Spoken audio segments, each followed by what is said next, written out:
নমস্কার সকলকে, Mithu's kitchen official চ্যানেলে আপনাদের সকলকে স্বাগত জানাই। আশা করি আপনারা যেখান থেকেই আমার এই ভিডিওটি দেখছেন আপনারা সকলে ভালো আছেন এবং সুস্থ আছেন। আজকে আপনাদের সাথে শেয়ার করে নেব নিরামিষ সাবুদানার বড়ার রেসিপি, যা কিন্তু মুখরোচক স্ন্যাক্স হিসেবে আপনারা মাঝে মধ্যে বানিয়ে নিতে পারেন। এছাড়া উপবাস বা বাড়ির দিনে কিন্তু বানিয়ে খেতেই পারেন। তাহলে চলুন রেসিপিটি শুরু করা যাক। তার জন্য কড়াইয়ের মধ্যে আমি ছোটো বাটির 1 বাটি চিনেবাদাম খোসা শুদ্ধ ভালো করে একটু ভেজে নিয়েছিলাম। তারপরে বাদামটা যখন একটু ঠান্ডা হয়ে আসবে তখন দেখবেন হাতের সাথে যদি এইভাবে চাপ দেওয়া যায় তাহলে খোসাগুলো খুব সুন্দরভাবে কিন্তু আলাদা হয়ে যাচ্ছে।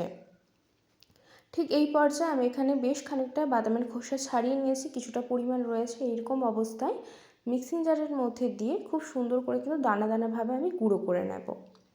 তারপর একটি বোলের মধ্যে আমি এখানে সাবুদানা, একদম যে ছোট সাবুদানা হয় 1 বাটি সেই সাবুদানা নিয়ে নিয়েছি। আপনারা যতটা পরিমাণে স্ন্যাক্সটা বানাতে চাইছেন, মানে সাবুদানার বড়াটা বানাতে চাইছেন, সেই পরিমাণ মতো কিন্তু এখানে সাবুদানাটা ব্যবহার করবেন।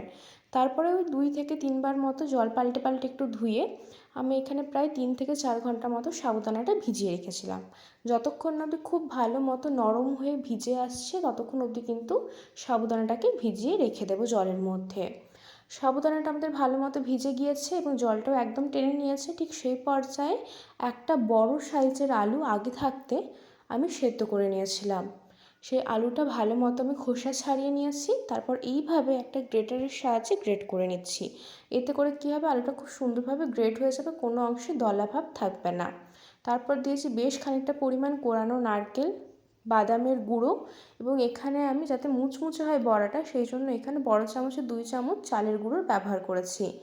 4 থেকে 5টা কোচানো কাঁচা লঙ্কা, বেশ খানিকটা পরিমাণ দিয়েছি কোচানো ধনেপাতা এবং পরিমাণ মতো নুন দিয়ে খুব ভালো করে এটাকে মেখে নেব। কোনোভাবে জলের ব্যবহার করবেন না, এখানে কিন্তু জলের ব্যবহার করার প্রয়োজন পড়বে না, যেহেতু সাবুদানাটা একদম ভেজা রয়েছে এবং আলু রয়েছে, সেই ক্ষেত্রে খুব সুন্দরভাবে কিন্তু বাইন্ডিংটা হয়ে যাবে।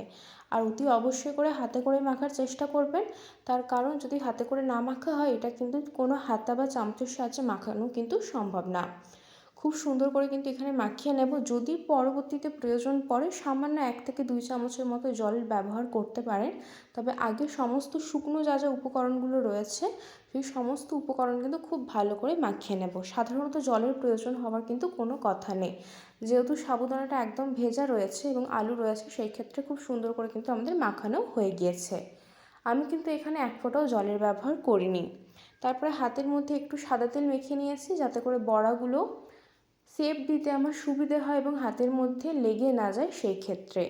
এইভাবে ছোটো ছোটো আকারে গোলাকার করে নিচ্ছি প্রত্যেকটা বড়াগুলোকে। দিয়ে এইভাবে 2 হাতে তালুর মধ্যে নিয়ে খুব সুন্দর করে চাপ দিলেই দেখবেন ছোটো ছোটো বড়ার আকারে খুব সুন্দরভাবে বড়াগুলো কিন্তু আমাদের তৈরি হয়ে গিয়েছে। সাইজটা ছোট বড় আপনারা পছন্দ মতো করতে পারেন। এবার যেহেতু এগুলোকে আমরা ডুবো তেলে ভাজবো, সেই জন্য একটি ফ্রাইং প্যানের মধ্যে আমি এখানে বেশ খানিকটা পরিমাণ সাদা তেল গরম করতে বসিয়ে দিয়েছিলাম। তেলটা যখন খুব ভালো করে গরম হয়ে আসবে ঠিক সেই পর্যায়ে গ্যাসের ফ্লেমটা একদম লো টু মিডিয়ামে রেখে প্রত্যেকটা বড়া এর মধ্যে দিয়ে দেব। যতটা পর্যায়ে আমার একসাথে ভাজা সম্ভব ততগুলো কিন্তু একসাথে দিয়ে দেব এবং এগুলো ভাজতে একটু সময় লাগবে, যেহেতু একদম লো টু মিডিয়াম ফ্লেমে, হাই ফ্লেমে দিলে ভেতরটা কাঁচা রয়ে যাবে। সেই ক্ষেত্রে আমি কিন্তু একদম লো ফ্লেমে হাতে সময় নিয়ে একটু লালচে করে ভাজবো। সাবুদানার বড়া কিন্তু একটু লালচে করে ভাজলে খেতে ভালো লাগে, বেশ মুচমুচে হয়। সেই জন্যই আমি এখানে একটু হাতে সময় নিয়ে একদম লালচে লালচে করে ভেজে নেব। যতক্ষণ না অবধি একটা দিক ভাজা হচ্ছে ততক্ষণ অবধি কিন্তু আমরা অপেক্ষা করব। যখন দেখবেন একটা দিকের কালারটা একটু গোল্ডেন ব্রাউন কালার হয়ে গিয়েছে ঠিক সেই পর্যায়ে আমি এখানে আস্তে করে একটা ছান্তার সাহায্যে অপর দিকটা পাল্টে দিচ্ছি, যাতে অপর দিকটাও আমাদের খুব ভালো মতো ভাজা হয়ে যায়। এইভাবে কিন্তু প্রত্যেকটা পিঠ খুব ভালো করে লালচে করে ভেজে নেব। আরেকটা দিকের কালারটা কিন্তু আমাদের খুব সুন্দর একটু ডার্ক হয়ে গিয়েছে, সেই পর্যায়ে আমি আবার অপর দিকটা পাল্টে দিচ্ছি। এইভাবে উল্টে পাল্টে প্রত্যেকটা ব্যাচের বড়া ভাজতে আমার প্রায় 15 থেকে 20 মিনিট মতো সময় লেগেছে, যেহেতু একদম লো টু মিডিয়াম ফ্লেমে ভাজা হবে, নাহলে কিন্তু ভেতর থেকে সাবুটা কিন্তু কাঁচা রয়ে যাবে, বাইরে থেকে মুচমুচে হয়ে যাবে। সেই ক্ষেত্রে সময় নিয়ে কিন্তু বড়াগুলো ভেজে নিতে হবে। এইখানে প্রথম ব্যাচের বড়াগুলো কিন্তু আমার ভেজে নেওয়া হয়ে গিয়েছে। ঠিক এই পর্যায়ে আমি এখানে একটি পাত্রের মধ্যে সার্ভ করে দিচ্ছি। এইগুলো টমেটো কেচাপের সাথে আপনারা সার্ভ করতে পারেন বা চিলি সসের সাথে, তবে আমার মনে হয় এগুলো শুধু মুখে খেতেই কিন্তু বেশ ভালো লাগে গরম গরম।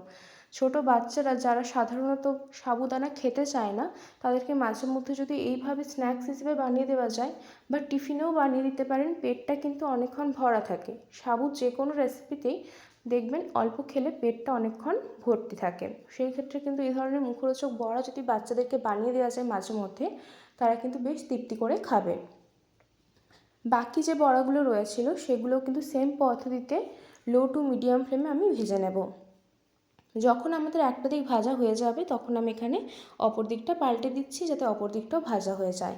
এইভাবে প্রত্যেকটা বড়াই আমি এখানে ভেজে নিচ্ছি এবং লালচে করে ভাজতে হবে। হালকা কালার চলে আসলে যদি ভেজে তুলে নেন, সেই ক্ষেত্রে কী হবে, যখন ঠান্ডা হয়ে যাবে বড়াগুলো অতটা কিন্তু মুচমুচে থাকবে না।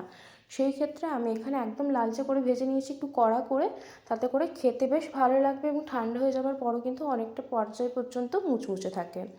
আজকের রেসিপি আপনাদের কেমন লাগলো অতি অবশ্যই কমেন্ট করে জানাবেন। যদি ভালো লেগে থাকে অবশ্যই করে আমার চ্যানেলটিকে সাবস্ক্রাইব করবেন, লাইক শেয়ার কমেন্ট করতে ভুলবেন না।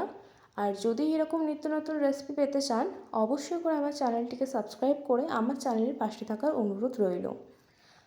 আমাদের কিন্তু এই ব্যাচের প্রত্যেকটা বড়াই দুই দিক থেকে কিন্তু লালচে করে ভাজা হয়ে গিয়েছে। ঠিক এই পর্যায়ে আমি এখানে একটি পাত্রের মধ্যে বড়াগুলো তুলে নেব। এর থেকে বেশি লালচে করে ভাজবার কিন্তু প্রয়োজন নেই। দেখতে যত না লোভনীয় লাগছে, খেতে কিন্তু ভীষণ লোভনীয় হয়। সাবুদানার বড়া বাড়িতে আমরা কম বেশি প্রায়শই বানিয়ে থাকি, কিন্তু আমি যেভাবে তৈরি করে থাকি তার একটি ছোট্ট রেসিপি আপনাদের সাথে শেয়ার করে নিয়েছি। আশা করছি আপনাদের ভীষণ ভালো লাগবে। ভালো লাগলে অবশ্যই করে আমার চ্যানেলটিকে সাবস্ক্রাইব করে দেবেন।